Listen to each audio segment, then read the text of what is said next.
Ya, jadi ini adalah HP 1 jutaan paling kenceng sejauh ini. Dia pakai Dimensity 6080 5G yang seharusnya kalau kita lihat dari kompetitornya harganya itu di 3 jutaan. Dan dengan skor Antutunya 400.000 lebih, apakah HP sejutaan ini bisa dipakai untuk main game Genshin Impact?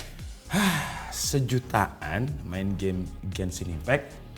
Emangnya bisa ya? Di video kali ini akan kita bahas.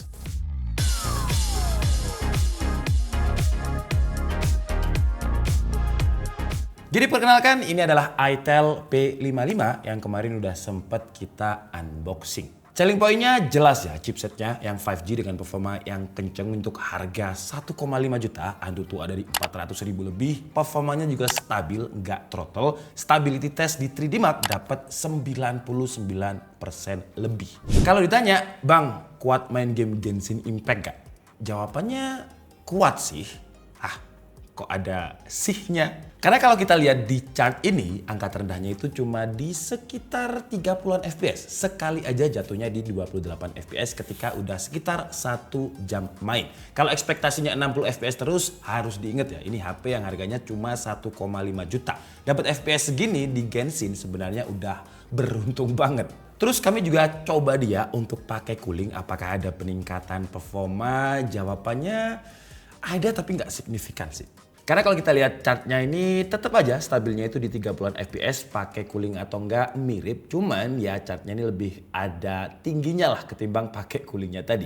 Apakah karena harganya yang 1 jutaan jadi tuningan Dimensity 6080 5G-nya agak kurang? Kalau dari chart data yang kita punya sih ternyata jawabannya iya. Kalau kita bandingkan dengan Tecno Pova 5 Pro, memang FPS terendahnya masih sama-sama di 28 FPS. Tapi kalau kita perhatikan kestabilannya, Pova lebih oke dengan masih bisa stabil di angka 40-an FPS. Padahal kan sama-sama Dimensity 6080 5G-nya, tapi kok bisa gitu? Ya jawabannya beda HP, beda tuningan. Karena kalau kita lihat Tecno Pova harganya sekarang, launchingnya sih hampir 3 juta dulu, tapi untuk harga sekarangnya di 2,5 juta.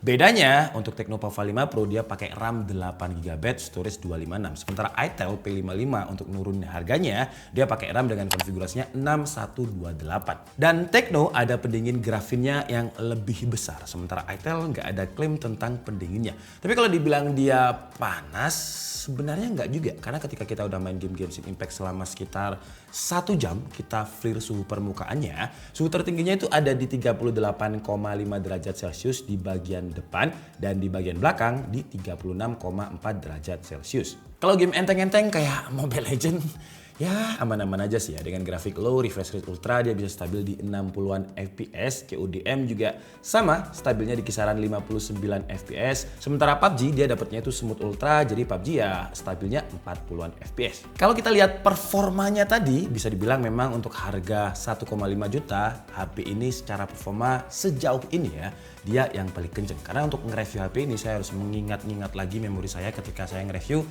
HP dengan harga yang sama. Contohnya kayak Samsung Galaxy A05, Redmi 12C, Poco M5, Realme C55 tahun lalu. Kebanyakan kompetitornya di harga segitu, chipsetnya itu kalau nggak Helio G85 ya Helio G99. Helio series lah, sementara ini dia udah Dimensity. Dimana Dimensity itu berarti di atasnya Helio. Yang pasti dia jadi lebih kenceng dan udah 5G lagi. Tapi kalau dari sisi aspek lain, si itel P55 ini sebenarnya ya jualannya sama-sama aja dengan HP 1 jutaan yang lain. Kayak contohnya kan dia jualan, wah fast charging 18 watts. Udah ada banyak HP lain di kelas harga 1 jutaan yang chargingnya juga 18 watt. Tapi ternyata itel ini bohong loh, dia nggak 18 watt. Karena ketika kita cek pakai wattmeter ketika ngecas, dia ada di 20 watt. Jadi bohongnya masih positif lah ya, karena lebih 2 watt. Untuk waktu pengecasannya juga standar, 0 ke 100% dia butuh waktu sekitar 1 jam 52 menit. Daya tahan baterai juga standarnya HP 1 jutaan dengan TikTok 30 menit 3%, YouTube 30 menit 3%, Genshin Impact 30 menit sekitar 11%. Layar juga sayangnya standar. Resolusinya masih HD, belum Full HD, walaupun memang selling point-nya dia udah 90 Hz. Tapi mungkin karena saya terbiasa di HP yang 120 Hz ya. Jadi 90 Hz-nya ini kayak nggak begitu kerasa gimana gitu. Brightness-nya juga standar, kalau kita pakai outdoor harus agak ekstra lihatnya, masih kalah sama cahaya matahari. Kalau dibilang jelek, enggak. Karena ya itu tadi, harus diingat harganya itu 1,5 juta. Dan dari 1,5 juta ini budgetnya udah habis untuk belanja chipset.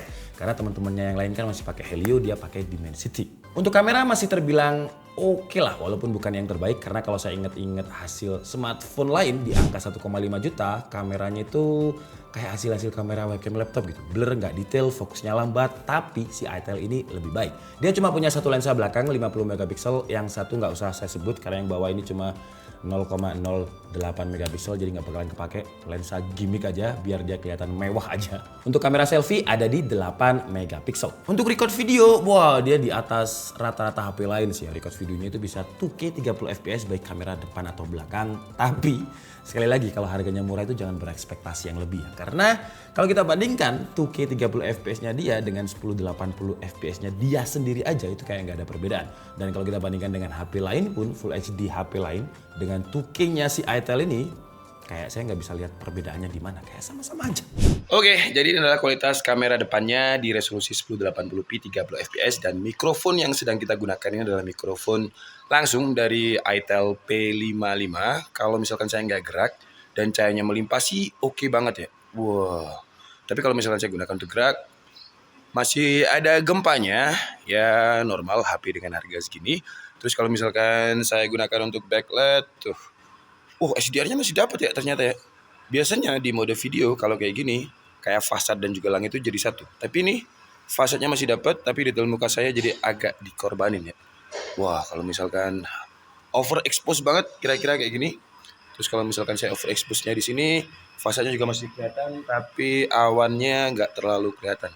Terus kalau misalkan saya gunakan untuk muter-muter seperti ini, atas bawahnya juga masih oke loh ya. Itu harganya masih oke. Dan mohon maaf kalau suara saya agak hilang ya. Dan ini kalau misalkan suasananya atau ambience-nya itu agak gelap-gelap dikit ya. Nah, jadi di sini bagian teduh, di sana bagian yang overexpose masih kelihatan. Walaupun nggak terlalu detail ya. Coba kalau misalkan saya touch di bagian sini, dia nggak bisa di-touch ya. Jadi ini fix fokus, nggak bisa di-touch untuk areanya. Jadi dia bakalan fix fokusnya ke muka terus. Terus kalau misalkan suasananya gelap, saya coba jalan ke studio karena lampunya lagi mati. Kira-kira kayak gini. Wah, AI-nya langsung kayak ngasih tahu kalau ini night video ya. Kalau misalkan overexpose lagi kayak gitu. Dan ini kalau misalkan kita ganti resolusinya ya, biasanya memang grupnya Transitional Holding ini bisa di 2K 30 fps. Dan ini kalau kita pakai resolusi 2K 30 fps. Masih oke sih ya, tapi agak patah-patah di resolusi 2K-nya ini kalau di layarnya si itel tadi nggak terlalu patah-patah di 1080p-nya. Dan kalau kita gunakan untuk jalan, saya coba jalan ke sini aja karena di sini ada sumber cahayanya. Masih oke juga. Tuh, masih aman. Walaupun memang dia nggak terlalu stabil ya, masih ada shaky-shaky-nya. Dan ini kamera belakang di resolusi 2K 30 fps. Kita coba untuk zoom detailnya si stick ini. Masih patah-patah sih ya kalau misalkan kita gunakan untuk panning. Habis itu kita pakai untuk tilting atas bawah di kondisi yang agak low light, cahayanya agak kurang, masih terlihat jitter dan fokusnya pun juga agak kurang ya. Tapi sekarang kita coba kalau misalkan di luar apakah sama kayak gini juga. Oke, sekarang kita coba kalau di luar dengan cahaya yang sangat berlimpah karena ini jam 11 siang ya. Jadi memang lagi panas-panasnya. Kita coba untuk zoom objek daun ini, sets, daun fokusnya bagus. Kalau misalkan kita pindah, wah fokusnya juga cepet ya. Sekarang kita coba di tangan, sets, wah fokusnya juga kenceng. Dan kalau misalkan kita cari gambar yang overexpose, nah ini lebih baik sih ketimbang kamera depannya tadi ya. Jadi siluet bangunannya dapat, daunnya juga dapat. Kalau kita gunakan untuk panning tilting, di posisi seperti ini masih oke, nggak terlalu patah-patah. Dan kalau misalkan kita gunakan untuk rotary shot kayak gini, masih oke juga. Walaupun ya itu tadi, untuk efek stabilisnya kurang, tapi untuk detail-detail masih dapat. Terus kestabilan exposure-nya juga masih oke ya. Karena biasanya kalau misalkan kayak gini, saya coba ya, kalau misalkan ini kita dari ruangan atau dari cahaya yang berlimpah, terus kita pindah ke cahaya yang agak kurang, biasanya akan tuh ya. Jadi overexposure-nya itu kayak kurang stabil, kurang tap gitu. Tapi untuk kelas harganya sih masih oke ya.